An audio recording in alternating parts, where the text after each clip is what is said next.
What's up is down, what's left is right. Chasing stars and holding you. I can't see the end, but we'll see it through.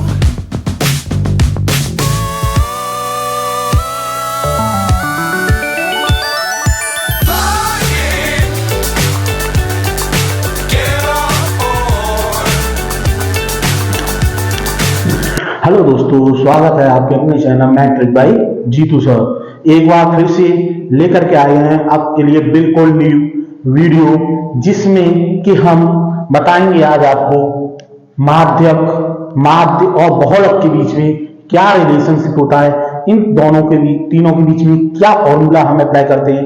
आज बिल्कुल fresh topics है, बिल्कुल new topics है, उसी के रिगार्डिंग्स। हालांकि आपकी एक्सरसाइज 30.3 का ही है, चैप्टर है आपका सांख्यिकी यानी स्टैटिक्स के रिगार्डिंग ही है, बट तीनों के संबंध यानी तीनों के बीच में रिलेशनशिप क्या है, तीनों का फॉर्मूला क्या है, जिससे कि अगर हमने माध्यक और माध्य दिया है तो आप बहुलक किस तरीके से फाइंड करोगे, या मान लीजिए आपको माध्यक फाइंड आउट करना है और आपको माध्यक और बहुलक दिया गया है, तो इन तीनों के बीच में क्या रिलेशनशिप है वो आज आप इस वीडियो के अंतर्गत जानेंगे।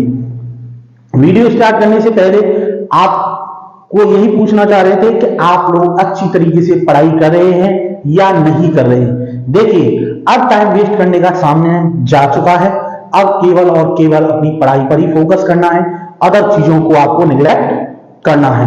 मन लगा करके पढ़िए, तन को भी स्वस्थ रखिए, जब तन स्वस्थ होगा तभी मन लगा करके पढ़ाई होगी। इसलिए अपना अच्छी तरीके से खाने पीने पर ध्यान दीजिएगा, अदर बाहर की मार्केट की चीजें मत खाइएगा, कम से कम अपने घर का ही भोजन करिएगा। ज्यादा ही मजबूरी हो, ज्यादा ही रेयर कंडीशन हो तभी आप बाहर का खाना खाइए, वरना अपना घर का खाना खाइए और स्वस्थ रहिए, क्योंकि घर का खाना इज द बेस्ट फूड, यानी घर का खाना सबसे अच्छा खाना होता है। बाहर मार्केट में क्या किस तरीके से बनाया जा रहा है, किस तरीके से, ये सब चीजें नहीं पता होती है। तो भाई बाहर का खाना कम कीजिए, अगर बाहर का ज्यादा खाते हैं तो उसको कम कर दीजिए। कम क्या, हम तो ये कहते हैं बिल्कुल ही मत खाइए, क्यों? बाहर का खाने से आपकी तबीयत खराब हो जाएगी, आपको पढ़ाई में मन नहीं लगेगा, और जब पढ़ाई में मन नहीं लगेगा और पढ़ाई नहीं कर पाएंगे तो आपका स्कोर डाउन हो जाएगा। इसलिए घर का खाना खाइए, हेल्दी खाना खाइए, एक ही चीज नहीं कि आप सिंपली वही दाल रोटी सिंपली रेगुलरली में चलाओ, तो भाई हेल्दी भी खाना खाइए, जिससे कि आप अच्छी तरीके से पढ़ाई कर सकें। साथ ही कोई भी टॉपिक्स हो, कोई भी आपको टॉपिक्स लिया आपने पढ़ने के लिए, उस टॉपिक्स को पहले क्लियर करना है, उसके बाद नेक्स्ट टॉपिक पे जाना है। ये नहीं है कि इस टॉपिक्स को आज पढ़ लिया, सेकंड डे दूसरा पढ़ लिया, थर्ड डे दूसरा पढ़ लिया, इस तरीके से नहीं। जब तक वो टॉपिक्स क्लियर ना हो जाए, यानी आपका जो चैप्टर है, मान लीजिए चैप्टर आप सेकंड कर रहे हैं प्रिपेयर, तो आपको चैप्टर सेकंड पहले प्रिपेयर करना है बिल्कुल परफेक्ट, उसके बाद चैप्टर थर्ड पे जाना है। इस तरीके से नहीं कि हमने चैप्टर 2 लर्न कर लिया, चैप्टर 3 लर्न किया, चैप्टर 4, बट आपका आता चैप्टर थर्ड भी नहीं है। तो कम से कम जिस चैप्टर्स को आप कर रहे हैं वो आपका कंप्लीट होना चाहिए, मजबूत होना चाहिए। क्यों कि आप मान लीजिए पूरा मैथ फिलअप पढ़ चुके हैं, बट आपसे एक भी एक्सरसाइज नहीं आ रही, तो ऐसा पढ़ने से अच्छा क्या, इससे पढ़ने से फायदा क्या है? तो भाई मैथ कंप्लीट होने से नहीं है, मैथ आपके माइंड में कितने चैप्टर्स हुए उस पर डिपेंड करता है। मैथ्स तो आप स्कूल कॉलेज ट्यूशन वगैरह में कंप्लीटेड पढ़ चुके होंगे, और नहीं तो कुछ एक्सरसाइज होगी वो आप पढ़ ली, बट आपके माइंड में कितनी पढ़ी आपने, वो मेनली आपकी डिपेंड करता है कि आप माइंड से कितना पढ़ चुके हैं। अगर माइंड से सही पढ़े हैं, माइंड में जितने चैप्टर्स हैं वही चैप्टर्स आपके काम में आएंगे, न कि पूरा मैथ पढ़ा हुआ। ये चीज ध्यान रखिए, अगर पूरा मैथ पढ़ लिया है आपने और चैप्टर्स आपसे 3 आते हैं, तो केवल और केवल आपके 3 चैप्टर ही पढ़े हुए, पूरा मैथ नहीं पढ़ा है। क्यों कि जब आप एग्जाम देने जाओगे तो जो 3 चैप्टर्स आते हैं, अगर उन्हीं में से क्वेश्चन आए तो आप उन्हीं 3 को कर पाओगे, न कि आपने पूरा कंप्लीटेड जो मैथ कर लिया है, क्योंकि वो आपके माइंड में है ही नहीं, आपके माइंड में केवल 3 चैप्टर्स हैं। इसलिए आपसे बोला ही जा रहा है कि जो भी चैप्टर्स आप करें पहले उसको फिनिश करें, उसके बाद नेक्स्ट चैप्टर पर जाएं। जब तक उसके डाउट्स क्लियर ना हो जाएं, आप नेक्स्ट चैप्टर को हाथ में लगाइएगा। क्यों कि यही है मेनली, अगर मैथ्स में आपको क्लियर होना है तो पहले चैप्टर को फिनिश करो, उसके बाद नेक्स्ट चैप्टर तक जाओ। कम से कम वो चैप्टर आपका मजबूत तो हो जाएगा। मान लीजिए आपके में 14 एक्सरसाइज हैं, 14 एक्सरसाइज में से 10 एक्सरसाइज आपको, मान लीजिए 14 आपने पढ़ी, बट आपकी 8 या 9 चैप्टर्स कंप्लीट है, आप अच्छी तरीके से जानते हैं, तो समझ लीजिए आपके 8 9 चैप्टर कंप्लीट तो है। तो उस पर फोकस करना है, न कि पूरी रीडिंग्स पे। रीडिंग्स तो कोई भी कर लेगा, पर माइंड में जितनी रीडिंग्स हुई है वही नॉलेज होती है। जितनी आप माइंड में रीडिंग कर ली वही नॉलेज है, जितना माइंड में लर्न कर लिया वही नॉलेज है, जितना आप समझ गए, अंडरस्टैंड यानी समझ गए, वही आपकी नॉलेज है। नॉलेज कुछ और नहीं, नॉलेज वही है कि कितना आपके माइंड में स्टोरेज है। जितना आपके माइंड में स्टोरेज है नॉलेज, वही नॉलेज होता है। तो ये था।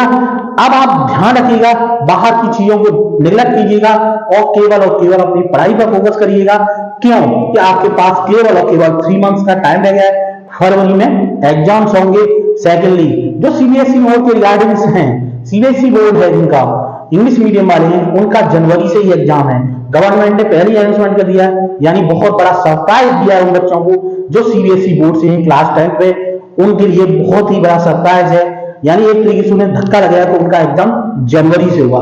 और जो यूपी बोर्ड है, अभी उसकी अनाउंसमेंट क्लियर नहीं हुई है, बट फिर भी यही है कि फरवरी में एग्जाम स्टार्ट हो जाएंगे। वो भी फरवरी के स्टार्टिंग वीक से ही स्टार्ट होने के चांसेस हैं। क्यों, आने वाले समय में इलेक्शंस होने वाले हैं, तो इलेक्शंस की वजह से आप ये सोचें कि इलेक्शंस की वजह से आपके एग्जाम नहीं कराए, पोस्टपोन कर दिए जाएंगे, ये आपकी मूर्खता होगी। आपको ये मूर्खता नहीं करनी है, आपको अपनी तैयारी करके रखनी है। गवर्नमेंट कब अनाउंसमेंट कर दे कुछ पता नहीं है, तो इसलिए अपनी पूरी तैयारी करके रखिए। आप इस पर डिपेंड मत रहिएगा कि इलेक्शन आ रहे हैं और इलेक्शन में जो एग्जाम है वो पोस्टपोन कर दिए जाएंगे, तो पोस्टपोन होने के कोई चांस नहीं है। आप ये चीज भूल जाइए।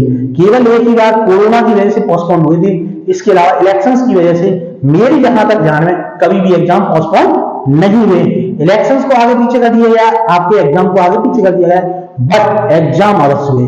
तो ये चीज अपने दिमाग से निकाल दी है, क्योंकि कुछ बच्चे कह रहे हैं कि सर उसी टाइम पे इलेक्शन आएंगे, उसी समय पे एग्जाम होंगे तो पोस्टपोन हो जाएंगे। तो ये चीजें भूल जाइए, पोस्टपोन होने का कोई चांस नहीं है। आप अपनी तैयारी करके रखिए, उस पर डिपेंड मत करिए, वो गवर्नमेंट का बेस है, वो गवर्नमेंट क्या करेगी उस पर डिपेंड है, बट एग्जाम होने ही होने हैं, ये आपके माइंड में रखिए 101%। तो अब चलते हैं वीडियो के स्टार्टिंग कि आज का हमारा टॉपिक है माध्य, मादक, बहुलक, यानी माध्य, मीन, मोड और मीडियन, यानी माध्य, मीडियन, माध्यक और मोड, बहुलक। इन तीनों के बीच में रिलेशनशिप क्या है और किस तरीके इनके क्वेश्चंस आते हैं। 1 से 2 नंबर के क्वेश्चंस आते हैं, सिंपल फॉर्मूला है, बट आपको माइंड में फॉर्मूला होना चाहिए, क्योंकि कुछ बच्चों को फॉर्मूला ही नहीं पता है तो वो क्वेश्चंस क्या सॉल्व करेंगे। तो देखिए, जैसा कि क्वेश्चन आपको बोर्ड पर दिया गया है, यदि किसी श्रेणी का माध्यक माध्य से 3 अधिक है, तब इसका बहुलक माध्य से कितना अधिक होगा। यानी आपको दिया गया है माध्यक जो है माध्य से 3 अधिक है, माध्य से 3 अधिक है, तो उसका बहुलक कितना अधिक होगा माध्य से। तो देखिए दिया है आपको, यहां से हल करेंगे इसको। क्या दिया है, दिया है माध्यक माध्य से 3 अधिक है, यानी माध्यक इक्वल टू है आपका माध्य प्लस 3, यानी माध्यक क्या है आपके माध्य से 3 अधिक है, तो इसका बहुलक कितना अधिक होगा। तो देखिए बहुलक के रिगार्डिंग सूत्र होता है आपका बहुलक बराबर 3 माध्यक माइनस 2 माध्य, यानी 3 माध्यक माइनस 2 माध्य, ये होता है आपका बहुलक माध्यक और माध्य के बीच में रिलेशनशिप। ये मेन फॉर्मूला है, इस फॉर्मूले को यहां कर लीजिएगा, क्वेश्चन आपका आसानी से हो जाएगा। तो देखिए इसमें बहुलक की जगह पे बहुलक रखेंगे बराबर 3, माध्यक बराबर हमारा क्या दिया गया माध्य प्लस 3, तो माध्य की यहां पर लिख देंगे हम माध्य प्लस 3 हो गया माइनस 2, और ये आपका माध्य 2 माध्य हो गया। अब 3 का मल्टीप्लाई करेंगे, 3 माध्य प्लस 3 3 जा 9 माइनस 2 माध्य, 3 माइनस 2 माध्य हो जाएगा आपका माध्य, 3 में से 2 है, केवल सिंगल माध्य बचो, माध्य प्लस 9, ये हो गया आपका बहुलक। यानी बहुलक आपका देखिए माध्य 3 अधिक था, लेकिन बहुलक कितना अधिक आया, माध्य से 9 अधिक। यही आपको पूछा था इसमें कि बहुलक माध्य से कितना अधिक होगा, तो बहुलक माध्य से 9, तो इसका आंसर लिख सकते हैं बहुलक माध्य से 9 अधिक होगा।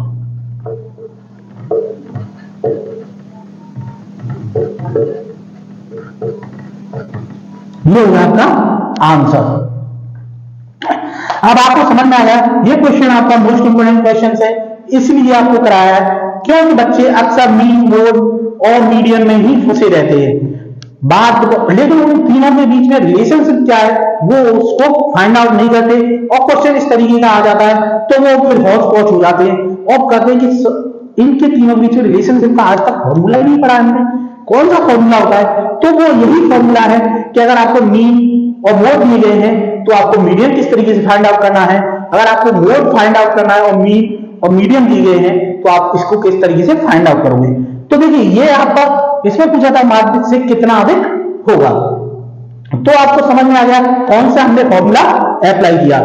तो अगर आपको ये समझाने का तरीका और आपके समझने का तरीका समझ में आया हो तो वीडियो को लाइक, शेयर और कमेंट कीजिएगा, और चैनल पर न्यू है तो चैनल को सब्सक्राइब कर लीजिएगा। तो इस तरीके से अगर क्वेश्चन आता है तो आपको केवल और केवल इस फॉर्मूले पे बेस पर ही होंगे। ये फॉर्मूला है आपका बहुलक बराबर 3 माध्य माइनस 2 माध्य, ये ध्यान रखिए, यानी बहुलक बराबर 3 गुना, यानी माध्य का 3 गुना, 3 माध्य का मतलब है माध्य का 3 गुना माइनस माध्य का 2 गुना, यानी 2 गुना, माइनस माध्य का 2 गुना करके आपको सब्ट्रैक्ट करना है, आपका बहुलक निकल के आ जाएगा। तो ये था हमारा क्वेश्चन। अब लेते हैं नेक्स्ट क्वेश्चन, इसी तरीके के क्वेश्चन ही कराएंगे आपको।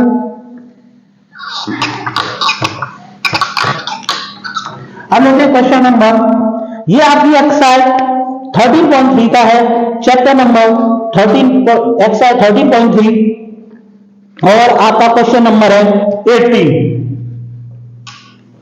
आपकी एक्सरसाइज 30.3 का क्वेश्चन नंबर है आपका 18, जिसमें आपको दिया गया है माध्य इक्वल टू 24 और माध्यक इक्वल टू दिया गया है, माध्यक बराबर दिया गया आपको 26। आपको फाइंड आउट करना है बहुलक, यानी माध्य दिया गया है, माध्यक दिया गया है और आपको फाइंड आउट करना है बहुलक।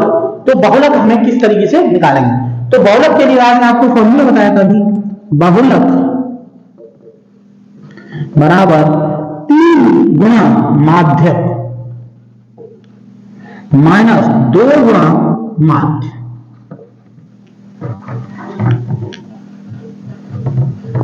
ये फॉर्मूला है बहुलक निकालने के लिए, या आपको माध्य या माध्यक जो भी निकालना है, तीनों के रिलेशंस के रिगार्डिंग फॉर्मूला यही अप्लाई होगा। तो देखिए इसमें केवल माध्यक और माध्य की वैल्यू आपको पुट करनी है। तो बहुलक बराबर 3 गुना माध्यक आपको दिया गया 26 माइनस 2 गुना माध्य दिया गया आपको 24, इनका मल्टीप्लाई कर देंगे, 78 हो गया और 24 दूनी 48, तो आपका निकल गया 70 कितना आ गया 30, यानी माध्य बहुलक की वैल्यू आपकी निकल के आ गई 30। माध्य और आपको सॉरी माध्य और माध्यक दिया गया है तो बहुलक आपको इस तरीके से निकालना है, केवल और केवल इस फॉर्मूले पर डिपेंडेबल है। ये रिलेशनशिप आपने इतने वीडियो देखेंगे, बट इसके रिलेशनशिप के रिगार्डिंग कोई भी वीडियो आपको पूरे यूट्यूब पर नहीं मिलेगी। ये चीज ध्यान रखिए, स्पेशली आप ही लोगों के रिगार्डिंग बनाइए, 1 नंबर या 2 नंबर के क्वेश्चन आ सकता है, या ऑब्जेक्टिव टाइप्स में भी ये इस तरीके का क्वेश्चन आता है। बहुत ही सिंपल है, मेनली फोकस करना है आपको, ये फॉर्मूला आना चाहिए। अगर ये फॉर्मूला आता है तो आप 100% इसको आसानी से सॉल्व कर देंगे और आपके 1 से 2 नंबर पक्के हो जाएंगे भाई। तो नंबर्स पक्के करके जाना है और आपको सही से फॉर्मूला याद करना है। अब लेते हैं नेक्स्ट क्वेश्चन। क्वेश्चन नंबर है आपका 19।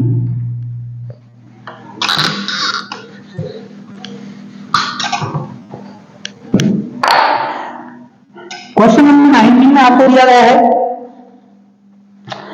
बहुलक और माध्य। बहुलक दिया गया है, बहुलक दिया गया है आपको 12K और माध्य दिया गया आपको माध्य दिया गया आपको 15K और आपको फाइंड आउट करनी है माध्यक की वैल्यू कि माध्यक की वैल्यू क्या होगी। बहुलक दिया है, माध्य दिया है और माध्यक की वैल्यू आपको फाइंड आउट करनी है। पिछले क्वेश्चन में आपको बहुलक फाइंड आउट करना था जिसमें आपको माध्य और माध्यक की वैल्यू दी गई थी। तो अब देखिए इसमें केवल और केवल आपको बहुलक का फॉर्मूला यूज करना है। तो बहुलक बराबर 3 गुना माध्यक माइनस 2 गुना माध्य, यही फॉर्मूला आपको केवल और केवल अप्लाई करना है। तो देखिए बहुलक की वैल्यू आपको दी गई है 12 के हो गया 3 गुना माध्यक माइनस 2 गुना माध्य की वैल्यू देगी आपको 15 की, इतना हो गया। अब के पास में के ले जाएंगे 12 के माइनस का है, इधर तक हम करेंगे प्लस हो गया 15 टू जा 30 के इक्वल टू 3 गुना माध्य, इतना हो गया। अब इनको ऐड कर लीजिए 12 और 13 हो गया आपके 42 के इक्वल टू 3 इंटू माध्य। अब दोनों को एक्सचेंज कर लीजिए, ट्रांसफर कर लीजिए, तो माध्यक बराबर हो गया आपका 42 के बटे 3, तो 3 एकम 3 3 चौक 12, इसका आ गई माध्यक की वैल्यू 40 के। इसी के रिगार्डिंग हमने छोटा वीडियो बनाया था जिससे आप लोगों को अच्छी तरीके से ये चीजें आ सके। इस तरीके से आपके एक्सरसाइज 2-3 ही क्वेश्चंस हैं बट मोस्ट इंपोर्टेंट क्वेश्चंस हैं, इसी के लिए हमने कराए थे क्योंकि ये अक्सर क्वेश्चन ऑब्जेक्टिव टाइप में आएंगे और बच्चों को फॉर्मूला न पता होने की वजह से आपके 1 से 2 नंबर कट जाएंगे। तो इसी वजह से ये फॉर्मूला बेसिस पे है, आपको मेन और मेन ये फॉर्मूला आपको याद करना है। अगर आपने ये फॉर्मूला याद कर लिया बहुलक माध्य और माध्यक के बीच में क्या रिलेशनशिप है तो आपके 2 नंबर पक्के हो गए। तो भाई नंबर पक्के करके जाना है। कोई भी अगर डाउट होता है तो आप कमेंट बॉक्स पे कमेंट कर सकते हैं।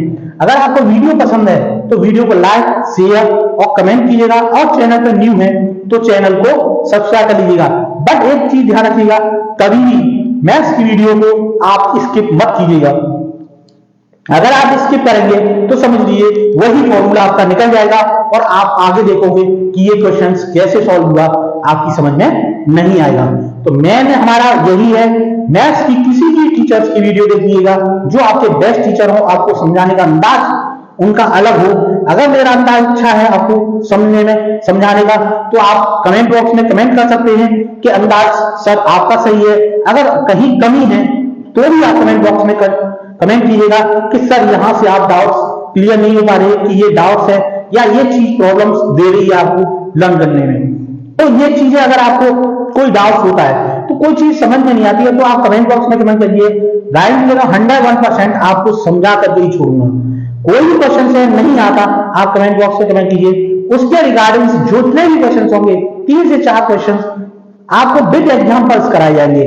क्यों? तुम्हारा मेन मोटिव यही है कि आपके डाउट्स को क्लियर करना। जब आपके डाउट्स ही रह जाएंगे तो फिर हमारे आपको पढ़ाने से फायदा है। तो भाई मेन है आपके डाउट्स क्लियर करने हैं। बस ये इसी तरीके से आप हमें सपोर्ट करिए, हम आपको सपोर्ट करेंगे, फुल सपोर्ट करेंगे। कोई भी टॉपिक हो हाई स्कूल मैथ्स का कोई भी भाई छोड़ेंगे नहीं, जब तक नहीं छोड़ेंगे जब तक आपके एग्जाम्स को क्लियर ना करा दे। मोस्ट इंपोर्टेंट वीडियो लेकर के आएंगे, एक से एक जबरदस्त वीडियो लेकर के आएंगे और किस तरीके से पेपर की तैयारी करें और किस तरीके से पेपर को करना है और हर एक एक्सरसाइज के जो चैप्टर्स है हर अब तक तो बनाया था पर एक्सरसाइज, अब नेक्स्ट वीडियो जो हमारी आने वाली है कि प्रत्येक चैप्टर्स में से कौन कौन से मोस्ट इंपोर्टेंट क्वेश्चंस हैं, उन्हीं क्वेश्चंस के रिगार्डिंग आपको वीडियो बनाई जाएगी और उन्हीं क्वेश्चंस को आपको बताया जाएगा। तो भाई आने वाली वीडियो बहुत ही नॉलेजेबल होने वाली है और बहुत ही मोस्ट इंपोर्टेंट होने वाली है। तो भाई कभी भी वीडियो को आप पेंडिंग में मत डालिएगा। अगर चैनल पर नहीं होते हैं तो चैनल को सब्सक्राइब भी कर लीजिएगा जाकर के। ऐसा नहीं है कि विदाउट सब्सक्राइब वीडियो तो दिखाई देगी बट हम जो भी वीडियो डालेंगे उसका नोटिफिकेशन आपको नहीं मिलेगा। अगर आप चैनल को सब्सक्राइब कर लेंगे तो आप जब भी वीडियो डालेंगे हम उसका नोटिफिकेशन आपको मिलेगा और आप उस वीडियो को उसी समय देख सकोगे, क्योंकि आने वाले वीडियो मोस्ट इंपोर्टेंट वीडियो है जिसमें आपको बताया जाएगा कि इस चैप्टर से कौन कौन से मुख्य क्वेश्चंस आएंगे, वही क्वेश्चंस को आपको कराया जाएगा प्रत्येक वीडियो में। तो इसलिए आपसे बार-बार यही रिपीट किया जा रहा है कि आप अगर चैनल पर नहीं है तो चैनल को सब्सक्राइब कर लेना, क्यों कि आने वाले वीडियो मोस्ट इंपोर्टेंट वीडियो है। अब आपको नेक्स्ट वीडियो में हम बताएंगे कि एक ही क्वेश्चन दिया गया है वर्ग अंतराल वाला, तो उस वर्ग अंतराल के क्वेश्चन से आपको माध्यक और बहुलक किस तरीके से निकालते हैं, एक ही क्वेश्चन थे, वो आपको बताएंगे हम नेक्स्ट वीडियो में। अब मिलेंगे आपको नेक्स्ट वीडियो में with new tricks with mathematics by Jeetu sir के साथ में, चैनल के साथ में आपको न्यू ट्रिक्स के साथ और न्यू मेथड्स के साथ और न्यू समझाने के अंदाज के साथ आपको मिलेंगे नेक्स्ट वीडियो। अगर आपको मेरे समझाने का अंदाज आपको अच्छा लगा है तो आप वीडियो को लाइक शेयर और कमेंट कीजिएगा और चैनल पर न्यू है तो चैनल को सब्सक्राइब कर लीजिएगा। अब मिलेंगे आपको नेक्स्ट वीडियो में। Okay bye, take care.